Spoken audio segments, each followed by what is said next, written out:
Përshëndetje, sot në episodin e radhës të podcastit Shëndeti i Pari, kam të ftuar doktoreshën mjeken infeksioniste Valbona Gashi, që punon në Spitalin Gea. Doktoresha, faleminderit që je sot me mua në podcastin Shëndeti i Pari.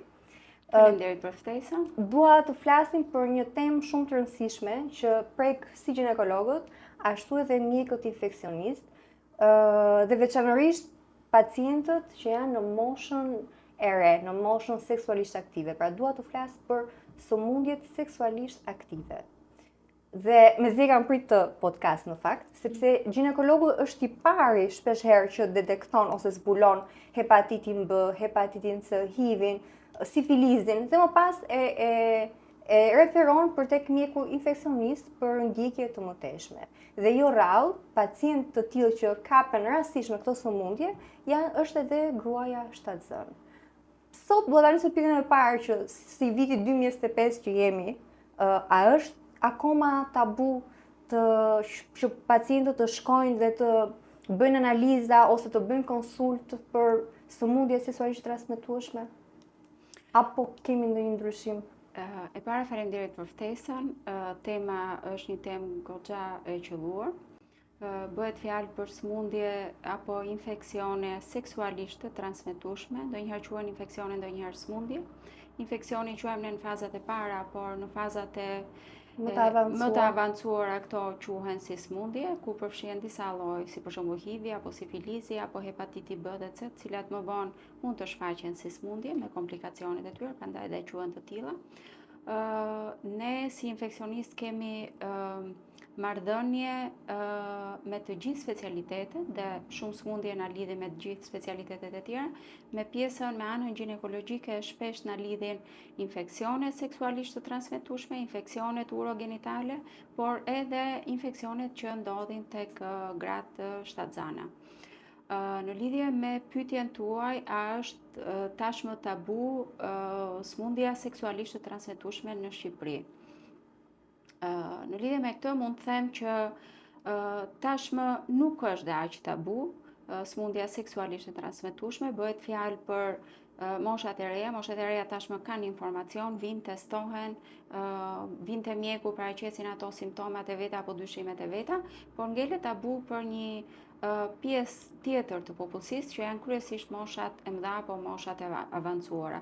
Ne si popull konservator, në fakt këto diskutimet në lidhje me marrëdhëniet seksuale, me seksin, me infeksionet apo sëmundjet seksualisht të transmetueshme ne i quajmë akoma tabu dhe akoma nuk i diskutojnë, i quajmë si sëmundje turpi, as në shoqëri, as në familje, por më tepër tek mjeku, i quajnë akoma si sëmundje turpi dhe hezitojnë madje edhe të diskutojnë me partnerët apo me rrethin shoqëror apo familjar, ku mund të marrin edhe një këshill në lidhje me ku mund të shkojë dhe të testohet. Apo ndonjëherë të jenë të sinqert me partnerin. Pra ti thotë që unë ndërkohë jam diagnostikuar apo dyshoj që kam hepatit B apo hepatit C apo një sëmundje tjetër dhe të përdorin masa mbrojtëse apo të shkojnë të dy tek mjeku infeksionist apo mjeku ginekolog në këtë rast. Pra nuk ka as sinqeritet as me partnerin, as në shoqëri. Për fat të keq, ka raste të tilla që shumë persona cilët mund të dyshojnë, mund të kenë ose të jenë të informuar në lidhje me një sëmundje seksualisht të transmetueshme, hezitojnë t'i thonë partnerit, arsyet i din vet, por hezitojnë edhe të deklarohen, pasi po themi në Shqipëri ekziston akoma një farë stigme në lidhje me shoqërinë shqiptare në lidhje me këto lloj sëmundjesh, akoma quhen si sëmundje turpin, por këto lloj sëmundjesh, këto lloj infeksionesh duhet trajtohen si çdo infeksion tjetër, si çdo sëmundje tjetër. Asnjë pacient nuk do të marrë një sëmundje seksualisht të transmetueshme, por është e mira në momentin kur dyshohet, të shkojë të testohet dhe të marrë mjekimin e duhur, pasi këto lloj sëmundje trajtohen. Unë mendoj që në lidhje me tabun apo në lidhje me stigmën ka dhe disa faktorë të tjerë, nuk është vetëm mundësia ose fakti që populli jonë është një popull konservator, por është dhe fakti që ne në përgjithësi jemi një popull me kulturë pak të ulët shëndetësore, Shkojmë te mjeku vetëm kur kemi simptoma dhe kemi shenja dhe jemi të sigurt që kemi diçka. Por unë mendoj që edukimi, informimi duhet të fillojë qysh në familje. Nga prindi tek fëmia, jo tek fëmia i rritur, por tek fëmia adoleshent apo fëmia në pubertet apo para adoleshent, sepse ne dim tani që informacioni mund të merret kudo, edhe fëmia ka akses në informacion, po informacioni online në përgjithësi është një informacion Jo pa i filtruar, sakt. jo i sakt, jo mjekësor. Kështu që në shumicën e rasteve informacioni nuk është real. Informacioni duhet marrë qysh nga nëna apo babai qysh në familje në moshë të re, siç merret në lidhje me pubertetin, me rritje, me zhvillimin, me formimin e gjoksit, në lidhje me ardhjen e parë të ciklit menstrual, po ashtu nëna dhe babai duhet informojnë fëmijën, qoftë fëmia femër apo qoftë fëmia mashkull, sepse kemi një diferencë në fakt. Unë shikoj që më shumë janë nënat që merren me fëmijën femër dhe me edukimin e tyre në lidhje me marrëdhëniet seksuale dhe me mbrojtjen dhe me parandalimin e tyre, sesa me fëmijën mashkull. Kështu që mendoj që të dy ka nevojë për djali i ngelet babait. Dhe në përgjithësi kjo mungon, ky lloj informacioni. Nga ana tjetër, mendoj që në kurrikulat shkollor duhet të kemi lëndë të caktuara, si për shembull biologjia apo edukata shoqërore, ku të kemi materiale më të shumta në lidhje me sëmundje seksualisht të transmetueshme, me parandalimin, me trajtimin e tyre. Domethënë të ketë kurrikula të veçanta shkollore. Nga ana tjetër duhet të kemi emisione kulturore, emisione edukative në televizion, në radio, duhet të kemi fushata ndërgjegjësimi në lidhje me këto lloj sëmundjesh. Sa më shumë informacion të ketë masa, aq më të ndërgjegjësuar, masa mbrojtëse, aq më shpejt testohen dhe trajtohen. Dhe kështu ndërpritet zinxhiri i transmetimit. Kur ne flasim për sëmundjet seksualisht të transmetueshme, gjithmonë është ideja që brezi i ri ose fal që janë moshë e re dhe shpeshherë nuk kanë asnjë lloj simptome. Dhe si ju e tham përpara, në Shqipëri është ideja që po nuk pati në shqetësim nuk ka gjë, nuk e pse shkon tek mjeku. Sa e vërtetë është, sa e gabuar është shpreha më saktë pa simptoma, pa sëmundje? Kjo në fakt vlen për të gjitha sëmundjet, kam idenë. Por, veçanërisht për infeksione seksualisht të transmetueshme, kjo shprehje është e gabuar. Pa simptoma nuk ka sëmundje.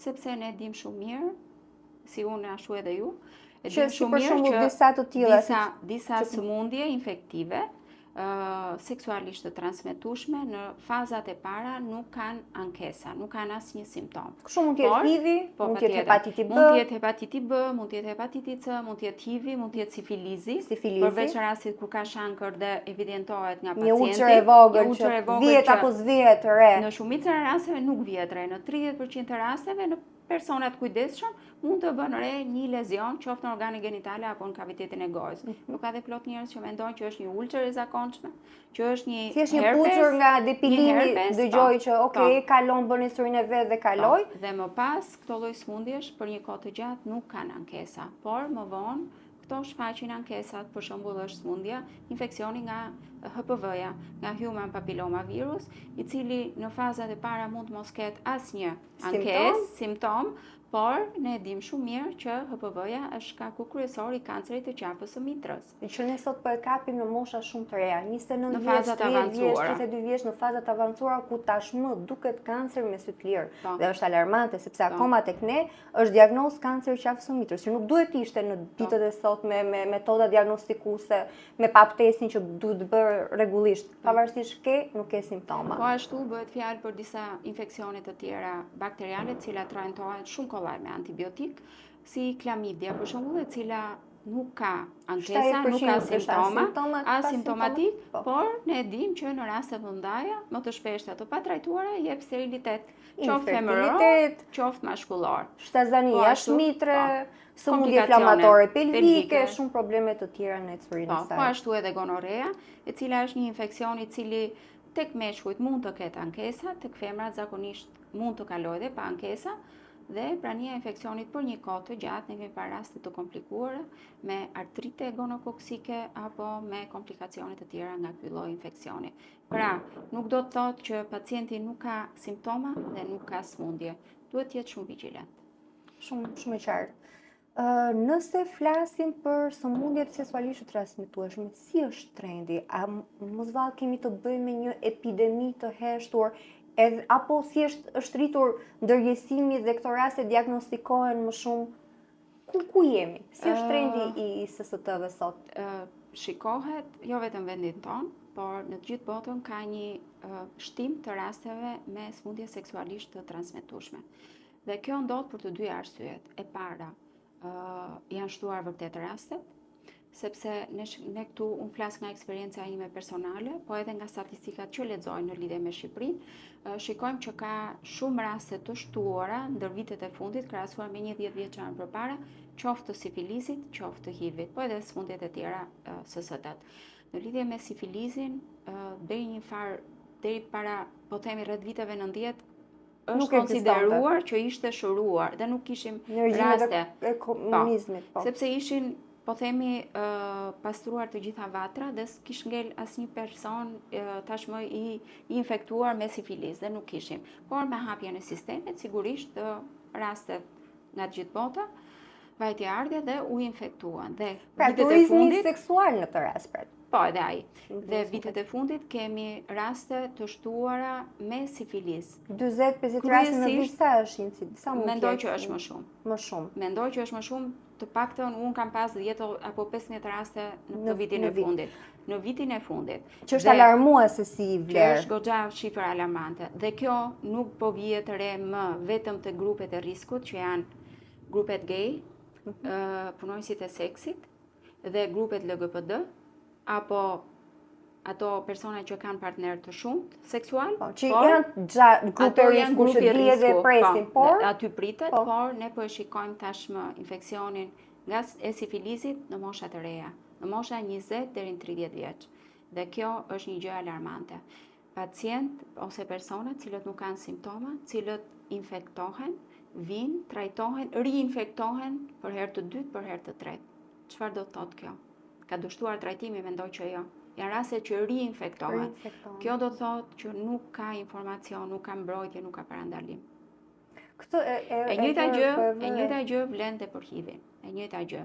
Ka raste që në grupet e riskut ne gjithsesi e presim, pasi HIV dihet që është sëmundje e grupeve të riskut, e pacientëve e meshkujve që bëjnë seks me meshkuj, e grupeve LGBT apo personave të seksit, punonjësve të seksit, por po e vëmë re në mosha të reja, po e vëmë re në grashta të zanë. 4 raste do të ndaloj. 4 raste me HIV të grave shtatzëna të pa diagnostikuara në kohë që kanë lindur bebe me HIV.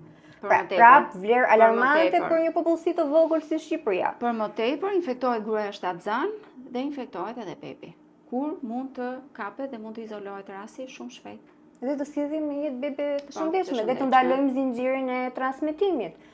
Por nga ana tjetër, siç e tham, rritja e rasteve varet edhe nga testimet. Ne tashmë dim që ka një ndërgjegjësim, po themi, pak më të shtuar, dhe rastet që dyshojnë, kur ka një partner të dyshimt apo një marrëdhënie seksuale të rrezikshme, të pambrojtme, ka raste që vinë dhe testohen, kështu që është rritur, mendoj, testimi, numri i testimeve. Dhe kjo e vë në dukje, e shton numrin e rasteve. Po, kur thua marrëdhënie të rrezikshme, përgjithësi dëgjoj këtë që një marrëdhënie pa mbrojtur, çdo marrëdhënie pa mbrojtur për mua si ginekologe është një marrëdhënie e rrezikshme. Pra nuk është e pa mbrojtur, pa masa mbrojtëse, me cilin partner bëhet fjalë? Se me partner të sigurt, nëse ke një partner, por jashtë një lidhje stabile. Po e quaj në ecurinë e moshës së re, pa një partner stabil. Okay. Pra, domethënë, bëhet fjalë për lidhje të reja, për partner të ri, lidhje të reja, po, por në thonjza është kjo që nuk i duket i rrezikshëm. Pra dëgjoj shpesh gosat që jo s'përdora masë mbrojtëse se nuk më duk i rrezikshëm. Pra, për mendimin tim, çdo marrëdhënie e re seksuale me çdo partner të ri të ekspozon ty që të marrësh të paktën një lloj të sëmundjes seksualisht transmetueshme. Po them, atë më zakonshme që ne e shikojmë në rutinën tonë përditshme është HPV-ja, human papilloma virus, dhe supozohet që një partner minimalisht të jep një tip të HPV-s. Mos flasim sot për këtë rritje të madhe sifilizit, HIV-it, hepatitit B, që një pjesë e mirë janë mbartës të hepatitit B në Shqipëri. Pra sepse jemi të pavaksinuar nga fëmijëria jonë. Shqipëria konsiderohet një vend endemik për hepatitin B. Dhe kjo unë si infeksioniste e them sepse i kam përditë rastet me hepatit dhe i shikoj dhe i testoj. Ajo çfarë kam vënë re është që me gjithë vaksinimin, sepse dihet që vaksinimi ka filluar pas, po themi rreth viteve 2000, me gjithë vaksinimin ka raste që pra vaksinë kanë bërë këtë brezinëri, nuk kanë antitrupe dhe infektohen me hepatit B. Nuk po flasim për moshat mbi 30-40 vjeç, të cilët janë komplet të pavaksinuar, komplet të patestuar dhe shumica e tyre mund të jenë mbartës nga nëna, nga lindja, nga ushqimi me qumëshdiri, dhe këto janë pacientët ose personat që nuk e dinë që e kanë dhe vazhdojnë të transmetojnë te partnerja, te gruaja, te një partnere rastësore dhe vazhdojnë zinxhir për hapet. Ky lloj pacienti e para është i rrezikshëm për veten, sepse është i pa testuar, i pa diagnostikuar dhe i pa trajtuar, dhe nga ana tjetër është burim infeksioni për personat e tjerë. Dhe ne biem prap aty tek ajo gruaja që për herë të parë vjen të testohet për sëmundjet seksualisht transmetueshme në momentin që është atzën. Dhe pikërisht është ai momenti që ne si ginekolog ndihemi aq keq ka raste saqë sepse shumë e vështirë çfarë ti thua është një pacienti që është me hepatit B, me hepatit C, apo që ka baktere seksualisht transmetueshme që është shumë e vështirë ti mjekosh siç duhet në shtazani, se s'të lejon shtazania. Pra, sa e rëndësishme është që gruaja të testohet rregullisht, sidomos kur e di që është seksualisht aktive apo ndryshon partnerët. Atëherë, nëse bëhet fjalë për gratë shtatzana, ka protokolle të caktuara. Kur duhet testuar gruaja shtatzan për SST-t. Në momentin që sapo merr vesh një person normal, grua nuk pret të jetë shtatzan dhe pastaj të testohet për SST. Në sensi praktik, kjo është të jetë testuar përpara. Shtatzan për herë parë te ginekologu, pra normalisht paraprakisht e testuar. Normalisht duhet të jetë testuar përpara. Nëse nuk është testuar, në momentin që merr vesh që është shtatzan, në 3 mujorin e parë, në fillim 3 mujorit të parë, gruaja duhet të testohet, të paktën për sifilis, për HIV, për hepatit B, për hepatit C, për klamidia dhe për gonorea. Të paktën për grupi toksoplazma, sigurisht, ato janë pjesë e torçit, e cila është një analizë, pjesë e protokollit, analizave të 3 mujorit të parë. Sepse do ta theksoj pak këtu, sepse një pjesë e mirë e këtyre analizave bëhet privatisht. Pra nuk mbulohen nga siguracionet e shtetit. Dhe kjo shuma në fund që ti thua, ti duhet testosh për këtë, shumica nuk e bëjnë për shkak të kostos. Nuk e bëjnë sepse duket një çmim disi i lartë dhe ndonjëherë thotë, "Më se kjo doktoresha këtë punë ka, se ç'ne ne HIV-in ose ç'ne ne hepatitin B, ne nuk kemi asnjë simptom, nuk kemi asnjë shqetësim, pse duhet i bëjmë të gjitha?" Por harrojmë këtu që sa e rëndësishme është sepse një hepatit B, hepatit C apo HIV ja kalon fëmijës tënd që mbart në jetë, apo një bakter i pamjekuar të çon në një abort në lindje para kohe. Rastin konkret e kam para 2 javësh, është një grua në mosh, e cila ka tentuar disa herë për shtatzani, për shkak të sterilitetit nuk kanë mundur, dhe kanë kryer inseminim in vitro, fertilizim in vitro. Dhe gruaja është në javën e 27, me sa diu, dhe gruaja vjen në vizitë ginekologu, është ndjekur diku tjetër dhe vjen tek ginekologu jon dhe rezulton me hepatit B. Dhe për cilët tek infeksionisti për konsult. Një shtatzanie e dëshiruar, e cila pacientja ka kryer shumë aborte, dhe vjen në atë stad. Pacientja është për të filluar terapinë. Sa vonë është? Sepse sa më e lartë viremia, sa më aktiv virusi, aq më shumë është mundësia që të kalojë tek bebi.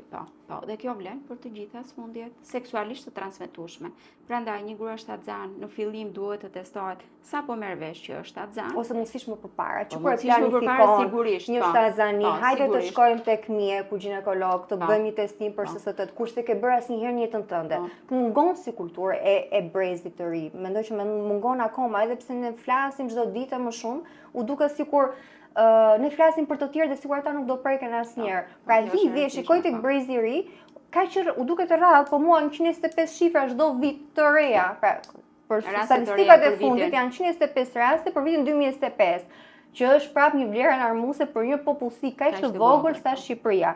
Dhe kur ti flet për HIV-in apo për sifilizin, u duket një se është te homoseksualet, se te këta biseksualet, se LGBT-ja, nuk takon mua se unë e zëm, kam 2 partner, kam pas gjithë jetën time, por haron që një partner mund të t'japë edhe HIV-in, edhe hepatitin B, edhe hepatitin C, sa ka partner. Po. Anamneza seksuale që sot edhe nga ginekologu nuk po merret, anashkalohet. Ndoshta sepse nuk do ta vendosi pacientin në siklet, ndoshta sepse e di që pacienti nuk është i sinqert në atë bisedë, le themi, dhe ti të llogaritësh riskun për çfarë do të testosh, sa të rëndësishme duhet t'ja bësh, sepse normalisht një numër sa më i madh partnerësh, aq më shumë të riskon ty për sëmundje nga më të ndryshme që transmetohen seksualisht. Kështu që, dhe siç e lam, gruaja shtatzan duhet të testohet, siç e tham, në 3 mujorin e parë, duhet të testohet në 3 mujorin e fundit, nëse ka patur një infeksion seksualisht të transmetueshëm në shtatzani, duhet të ritestohet, sepse siç e dim ne, ka disa infeksione seksualisht të transmetueshme të cilat mund t'japin abort, cilat mund t'japin lindje të parakohshme, por mund t'japin dhe infeksion të i porsa linduri. Prandaj është e rëndësishme të testohet gruaja shtatzan përpara lindjes. Nëse i ka apo jo këto infeksione, të duhen trajtuar. Dhe duhet trajtuar në çdo moment gruaja shtatzan kur ajo paraqet sekrecione jo normale, vaginale, kur ajo paraqet dhimbje apo djegje vaginale, kur ajo paraqet lezione kutane apo lezione në mukozat genitale, kur ajo paraqet një temperaturë të pashpjegueshme, e cila me gjithë ekzaminimet nuk është gjetë një shkak. Duhet të testohet patjetër për sëmundje seksualisht të transmetueshme. Shumë qartë, shpresoj të na kenë dëgjuar dhe të bëjmë pjesë e zbatimit të protokollit, do thosha, asgjë më shumë. Të zbatosh protokollet mbron si mjekun ashtu dhe pacientin. Dhe jemi korrekt të dyja palët në këtë rast. Unë dua të rikthehem tek HIV-i. HIV-i vazhdon të dominojë gjinia mashkullore. 70-75% të rasteve janë sërish meshkujt. Siç ka qenë njohur dikur sëmundja e gejve, mendoj që ashtu vazhdon të jetë sëmundja e homoseksualëve apo biseksualëve, sepse një pjesë e tyre janë të martuar dhe me fëmijë. Po, është e vërtetë. Çfarë po ndodh me HIV-in në Shqipëri? Në Shqipëri ekziston kjo. Unë mendoj që edhe në botë është pak a shumë e njëjta gjë, po flasim për Shqipërinë.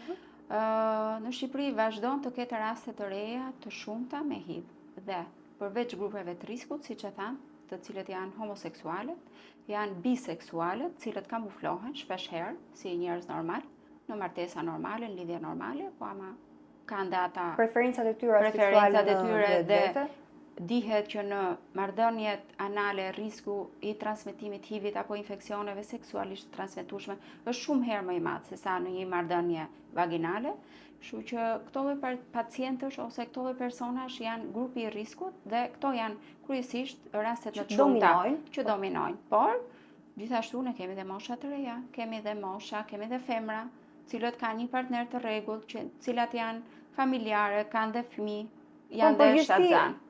Po, janë dhe shtatzan. Ka të rastet e vitit kaluar që mos e harrojmë. Që në përgjithësi e kanë marrë nga meshkujt. Gruaja në këtë rast e merr nga këta meshkuj. Nëse flasim për HIV-in dhe sifilizin, i kemi të dyja në trend rritës. I përmendëm pak më parë. A duhet të testohen edhe për panelin e plotë të SST-ve këta pacientë? Pra kur këto janë në vlera alarmuese, pra shikojmë që kemi rritje sifilizi, rritje të HIV-it, patjetër që duhet ketë rritje të HPV-s, herpesit, hepatitit. Pra si e kanë këtë bashkëshoqërimin me bakteriet apo viruset e tjera? Po, ne në të paktën në sëmundjet infektive kemi një postulat kur dyshon ose diagnostikon një pacient me një sëmundje seksualisht të transmetueshme, duhet mendosh edhe sëmundjet e tjera, sepse në përgjithësi këto bashkëshoqërohen. Kështu që nëse gjen një pacient me HIV, duhet patjetër ta testosh për hepatit B, për hepatit C, për sifilis, klamidia, gonorea dhe sëmundje të tjera si HPV-ja apo herpes simplex. Ose genitalis tipi parë. Apo genital. Dhe unë kam disa raste konkrete, cilat i kam diagnostikuar me HIV, kanë dalë për herë të parë me HIV, mosha të reja, por pozitiv edhe për shumë të tjera. Pozitiv për sifilis, më kanë dalë, pozitiv për hepatit B, më ka dalë njëri nga ata dhe pozitiv për gonorea. Pra, Kështu që bashkëshoqëruese 3-4 sëmundje seksualisht të transmetueshme bashkë. Sepse janë faktorët e riskut, marrëdhëniet kryesisht traumatike, marrëdhëniet seksuale të pambrojtura, marrëdhëniet anale, orale, sepse një marrëdhënie vaginale edhe mund të përdorësh prezervativ dhe mund të mbrohesh, po themi, por unë po shikoj, ne po shikojmë dhe këtë na e thonë ato shifrat statistikat që ka një rënje të përdorimit të prezervativëve. Po pse doktoresha, apo flasim më pak ne si mjek, pse nuk ka ndërgjegjësim për masa mbrojtëse, kur ne e dim që e vetmja gjë që na mbron nga sëmundjet seksualisht transmetueshme dhe le të them deri diku dhe nga një shtazania e padëshiruar është përdorimi i prezervativit. Pse nuk përdor, sepse unë shikoj edhe pacientët e mia kur i pyes përpara se tu marr kulturën e sekrecione apo ti testoj apo tu rekomandoj për çfarë duhen testuar, e po e bëj si pyetje zakonshme që a ke përdorur prezervativ dhe jo, përgjigjja është jo. Tani, çfarë po ndodh? Ku po çalon shoqëria jon? Pse? Pse se përdorin? E para mendoj që është mungesë informacioni. E dyta është kultura e ulët, shëndetësore. Nuk mbrohet. Po sot nëpër media ka një lloj E treta është një farë tabuje. Ka njerëz që e kanë akoma stigme apo e kanë turp që të shkojnë farmaci dhe të blejnë prezervativ. Mendoj që në një marrëdhënie të shëndetshme, seksuale, në familje, në partner korrekt, të përhershëm, nuk ka nevojë për marrëdhënie me prezervativ, me mbrojtje. Por në çdo marrëdhënie të re, në çdo pacient ose person të panjohur, në çdo partner të dyshimt, sepse mund të kesh dhe dyshime për partnerin. E mira është ta bëjmë si bota. Bota përpara se të fillosh marrëdhënie seksuale të testohet mashkulli, testohet femra, paraqesin analizat dhe pastaj fillojnë. A duhet të bëhet sot, pra bota, le të themi është një kulturë e re e njerëzve të lexuar dhe që e duan veten e tyre mendoj dhe kur të mbrohesh nuk do të thotë të injorosh tjetrin apo të paragjykosh. Sepse thotë se më mendon ti mua të sëmur, sepse më mendon mua kurvar apo jo të rregullt. Unë mbroj veten time. E merr si ofendim. Unë mbroj veten time. Dhe ashtu siç ja kërkon partnerit këto lloj analizash për SST-t, ashtu duhet të jesh i hapur ti bësh dhe për vete. Këto analiza dhe t'ia tregosh partnerit. Në një marrëdhënie të sinqertë, kështu fillohet. Me analiza. Pra me dy njerëz të maturuar, do thosha në këtë rast, adultë që e din çfarë rrezikojnë në momentin që kryen marrëdhënie seksuale të pambrojtura. Po, ne kemi plot raste që nuk po diferencoj femra apo meshkuj, por që janë martuar, njerëz shumë korrekt janë martuar me njerëz të dyshim dhe kanë marrë normalisht hepatitin apo dhe sëmundje të tjera, HIV-in në këtë rast. Dhe nuk është faja as kujt. Dhe nuk është shaka sepse në momentin që e merr, ne nuk kemi akoma një ke gjithë tjetër dhe edhe pse farmaceutika po merret dhe po na nxjerr variante. Akoma s'kemi një vaksinë. Akoma nuk ka vaksinë, akoma nuk ka një mjekim përfundimtar apo shërim. Kështu që në momentin që e merr gjithë jetës mjekimin. Po. Pra i sëmur me HIV, gjithë jetën ngjelet ky status. Ne thamë që jemi në një val rritje të SST-ve. Ajo që do thosha, rruga kryesore e transmetimit përposte përdorësit e drogave apo transmetim vertikal nga nënat e fëmijë ngjelet gjithmonë marrëdhënia seksuale. A ka ndryshuar marrëdhënia seksuale në shoqërinë njerëzore nëse dhe sot në krahasim me 10 vite më përpara? Tani nuk po flas për globin se nuk kam dhëna statistikore. Flasim për rrethin tonë shoqëror. Po flasim për Shqipërinë. Për Shqipërinë sepse tek e fundit kjo na duhet. Tu jetojmë dhe këta pacient prekim në përditshmërinë tonë. Unë mendoj që ka ndryshuar. Trendi 10 viteve të fundit është ndryshe nga 10 apo 20 vite më përpara. Në lidhje me marrëdhëniet seksuale. Në çfarë aspekti? E para kemi një ulje të moshës së personave apo të rinjve që kryen marrëdhënie seksuale për herë të parë. Është një ulje drastike e moshës dhe kjo është një gjë e frikshme. Pra fillon që në pubertet, në adoleshencë, kur ti nuk e pret, kur ti fëmijën tënde mendon akoma fëmijë. Si tek meshkujt dhe tek femrat, po statistikat tregojnë që meshkujt kanë një ulje më drastike të moshës, ndoshta ju shikoni më tepër femrat dhe unë nuk di ta dalloj këtë, por nga statistikat kam lexuar që meshkujt kanë një ulje drastike të moshës. Së marrëdhënies parë seksuale. E dyta, tashmë është fakt kjo që njerëzit ose personat kanë partner të shumtë seksual. Jo, në të njëjtën kohë, Multipartneriteti. multipartneritet. S'po them në të njëjtën kohë, se nuk e gjykoj dot, nuk i paragjykojmë, por nëse më përpara para 10-20 vitesh një person i rritur adult kishte 1 apo 2 partner seksual gjatë gjithë jetës, tashmë 1 apo 2 i ka në vitin e parë. Më ndalo këtu, çfarë po ndodh në këtë sens? Është bërë marrëdhënia seksuale si një proces mekanik, ka humbur intimiteti, apo thjesht jeta na vendos në këto kushte dhe Mendoj që kjo është një liri e tepruar në fakt. Media, publiciteti, Instagrami, kultura, udhëtimet jashtë. Pra është një gjë e shëndetshme për dikë që i ndron partnerin çdo 6 muaj? A mund të quhet ai i shëndetshëm? Unë nuk e quaj apo është shëndetshëm? Unë nuk e quaj, Pra, unë si mjeke nga jo. ana mendërore dhe fizike në të dy anët. Pra, nëse ti ndron partner. po, në këtë ritëm, sepse Nga ana shëndetësore nuk është e shëndetshme. nuk është e shëndetshme. Jo. Dhe unë kështu e perceptoj. Jo, nga ana Sepse shëndetësore. sot më duket si një shumë njerëz e mendojnë që si një vlerë ose si një stil jetese që je i lirë, të provosh. Liria nuk është ky koncepti i lirisë, mendoj unë. Apo shihimi i rinis. I viteve më të bukura që ka njeriu. Okej, Me me thënë që të jemi kulmit këtu, seksual, me që të jemi rinis, të këtu. ndjerit i dëshiruar, të ndjerit e bukur, e dëshiruar. Po. Pra, Me që jemi këtu, vlen të përmendet shumë dhe ky mendoj që është një mesazh për rinin ton. si duhet shikohet marrëdhënia seksuale? Marrëdhënia seksuale është një gjë e shëndetshme nëse kryhet brenda familjes, brenda në partner të sigurt, në një lidhje të shëndetshme. Me mbrojtje sigurisht, sepse një mbrojtje me prezervativ nuk mbron vetëm ndaj sëmundjeve seksualisht të transmetueshme, por mbron edhe ndaj shtatzanive të pashëdëshiruara. Dhe ne s'po themi mos shijojnë lirin, edhe rinin, por me kufi, me mbrojtje. Pra, sepse është duket më shumë si një diçka, pra është diçka shumë shpejt e arrirë. Pra sot të kryesh marrëdhënie seksuale me dikëm, e gjen një partner në rrugë, në një bar, në një darkë që del, është shumë e thjeshtë për ta gjetur. Pra është një proces mekanik shumë i shpejtë, shumë kollaj i arritshëm. Pra si produkt konsumi do thosha. Pra nuk ka më intimitet, ka marrëdhënie seksuale të shpeshta, por jo ajo që vëre në rini, jo marrëdhënie të shëndetshme afatgjata.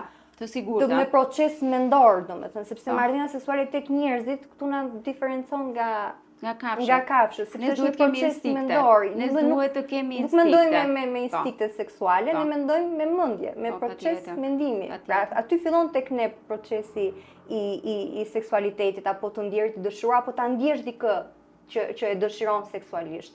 Pra fillon me proces të menduarit. Po. Dhe kjo diferencon një marrëdhënie të shëndetshme, dashurore, e cila më tej shkon në marrëdhënie seksuale të shëndetshme. Por zakonisht shikohet që është invers. Është invers, sidomos për ose ngelet vetëm tek marrëdhënia seksuale, një marrëdhënie seksuale one night stand edhe pastaj. Kaq mjafton, pastaj nata tjetër vazhdon ritmi. Se ai quan që është në rregull, por mendoj që ne nuk paragjykojmë asnjëri. Nuk kemi jemi thjesht duke folur por nuk është e shëndetshme nga ana shëndetësore. Sepse është rreziku shumë i lartë për të marrë sëmundje seksualisht të transmetueshme. Të kesh një sëmundje seksualisht të transmetueshme, të marrësh një infeksion dhe të shkosh të testohesh, sigurisht e ke luksin që të trajtohesh dhe të shërohesh, por e ke edhe riskun që ti ndërkohë të kesh transmetues, ta kesh transmetuar, ti jesh transmetues, ti jesh barcës, edhe transmetues, dhe ndërkohë ke infektuar dhe 1, 2, 3 apo 10 partner të tjerë. Ke marrë në qafë shumë njerëz të tjerë ndërkohë. Tek personat që janë seksualisht aktiv, sa herë duhet të bëhet testimi? Sipas protokolleve, përpara çdo marrëdhënie seksuale me një partner të ri, normalisht ti duhet të dish ku je vetë dhe ku është partneri yt. Pra, të kërkosh panelin e SST-ve që në fillim. Po. Dhe unë di plot raste që kështu bëjnë, edhe në Shqipëri. Dhe kjo është kulturë. Është dashuri për veten, mendoj. Është vlerësim për veten dhe vlerësim për partnerin. E para, e dyta, duhet bërë në persona të rregullt që kanë një partner, që kanë marrëdhënie të shëndetshme me një partner bilateral, kur partneri ka një partner, jo s'ka 10. Po s'ka të tjera. Mjafton një herë në vit. Testimi një herë në vit për sëmundje seksualisht të transmetueshme, por duhet bërë çdo herë kur ke dyshime, kur ke një partner të ri, kur ke një partner rastësor, kur ke një marrëdhënie seksuale traumatike apo të rrezikshme apo pa mbrojtje. Shpesh në efektin e alkoolit Po. apo të drogave Patjetër. Kështu që në çdo marrëdhënie të re duhet testuar. Personat që kanë partner të shumt duhet të testohen të paktën 3 deri në 6 muaj, sepse ne dimë që shumë nga këto infeksione, si HIV, hepatiti B apo hepatiti C, megjithëse mund të testohesh shpejt, nuk del rezultati ashtu si duhet, por nuk kapet sepse kemi periudhën dritare, e cila në infeksionet të ndryshme është e ndryshme, siç është tek HIV nga 2 deri në 4 javë, mund të jetë tek hepatiti B nga 2 javë deri në 6 muaj, apo te hepatiti C po ashtu, kështu që këto persona duhen testuar rregullisht. Çdo 3 deri në 6 muaj. Shumë e qartë. Mesazhi i fundit që do i jepje të rinjve sot, jo vetëm si mjeke infeksioniste, por edhe si prind, si nën, si grua, cili do ishte? Unë po flas në rolin e infeksionistit dhe në rolin e nënës. Unë kam 3 fëmijë adoleshent, kështu që ajo çfarë ne sugjerojmë është që nuk paragjykojmë asnjëri, por më tepër asnjë pacient. Çdo pacient që dyshon, absolutisht, çdo pacient që dyshon është i mirë pritur të vi tek mjeku dhe të testohet, nuk ka paragjykimi, nuk ka tabu, por ne themi jetojini jetën, jetojini rinin, por me mbrojtje. Çfarë do të thotë? Me kujdes, të mbrohemi, përdorim prezervativ, të kemi, po themi, partner stabël, jo partner rastësor, jo shumë partner, dhe të shijojnë jetën, sepse jeta seksuale është shumë e bukur në familje, brenda çiftit. Më pëlqen mesazhi. Të falenderoj shumë për gjitha mesazhet edhe për gjithë bisedën së bashku. Faleminderit ju. Shumë kënaqësi. Faleminderit ju.